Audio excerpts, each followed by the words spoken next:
আজ বসিরহাট স্টেডিয়ামে অভিষেকের জনসভা। দুপুর 2টো নাগাদ সভা। বসিরহাট লোকসভা কেন্দ্রের তৃণমূল প্রার্থী হাজী নুরুল ইসলাম, তার সমর্থনেই সভা। বসিরহাটের মধ্যেই পরে সন্দেশখালী নিয়ে অভিষেক কি বলেন সেদিকেই নজর রাজনীতির মহলের। এই নিয়ে আমরা বিস্তারিত জানবো। আমাদের সঙ্গে রয়েছে সঞ্জিত চক্রবর্তী। সঞ্জিত, আর আজ অভিষেকের সভা বসিরহাটে।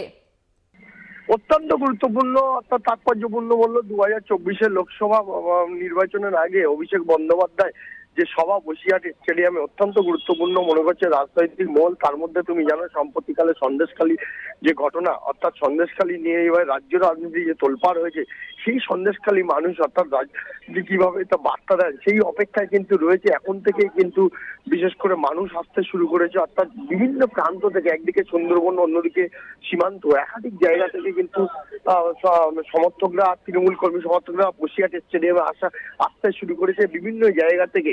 আর বিশেষ করে তুমি জানো লোকসভা নির্বাচনের নির্ঘণ্ট বেজে গেছে, তার মধ্যেই অভিষেকের এই বসিরহাট সন্দেশখালীকে সামনে রেখে কি বার্তা দেন, অর্থাৎ একদিকে কর্মী সমর্থকদের কি উজ্জীবিত করেন, অন্যদিকে বিশেষ করে যে লোকসভা নির্বাচনে বসিরহাট লোকসভা নির্বাচনের ক্ষেত্রে কতটা গুরুত্বপূর্ণ। অর্থাৎ তুমি জানো এর মধ্যে এই লোকসভায় কিন্তু প্রাক্তন অর্থাৎ 2009 সালে যে ফের যে লোকসভার যে ক্যান্ডিডেট হয়েছিল যে হাজী নুরুল, তাকে আবার পুনরায় 2024-এর লোকসভা এবার প্রার্থী করেছে। অত্যন্ত তাৎপর্যপূর্ণ, বিশেষ করে তার দক্ষ সংগঠন এবং বসিরহাটের সবসময় শক্ত ঘাঁটি হিসেবে পরিচিত কিন্তু লোকসভায় কিন্তু তৃণমূল কংগ্রেসের সেই, কিন্তু তার মধ্যে দিয়ে আজকে সকাল থেকে যেভাবে কর্মী সমর্থকরা বিভিন্ন প্রান্ত থেকে আসতে শুরু করেছে, বিভিন্ন এলাকা থেকে, একদিকে সীমান্ত, একদিকে সুন্দরবন, অন্যদিকে সন্দেশখালীর বিস্তীর্ণ অঞ্চলে মানুষ একটা আসবে বলে এমনটাই মনে করছে রাজনৈতিক মহল। ইতিমধ্যে তুমি জানো সন্দেশখালী ব্রিগেডের জনগণ সবাই গিয়েছিল, পাশাপাশি নারী দিবসে মমতা বন্দ্যোপাধ্যায়ের সঙ্গে কলেজ স্ট্রিটে কিন্তু রাজপথে হেঁটেছিল।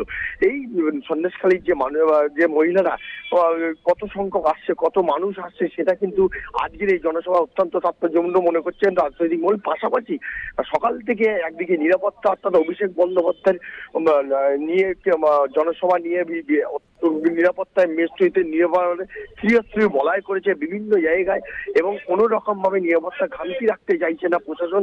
কোনো যাতে একদম বসিরহাট স্টেডিয়াম লাগোয়া যেসব জায়গা আছে সেই সব জায়গায় বিভিন্ন রকম নিরাপত্তা বেষ্টনী করা হয়েছে। অন্যদিকে স্বাস্থ্যকর্মীদের রাখা হয়েছে, মেডিকেল ব্যবস্থা করা হয়েছে, বিভিন্ন পানীয় জল, বিভিন্ন জায়গায় বিভিন্ন আধিকারিকরা রয়েছেন, কোনো যাতে মানে কোনো সমস্যায় পড়লে দ্রুত যাতে ব্যবস্থা করা যায় তার সব রকম প্রশাসন করা ব্যবস্থা নিয়েছে।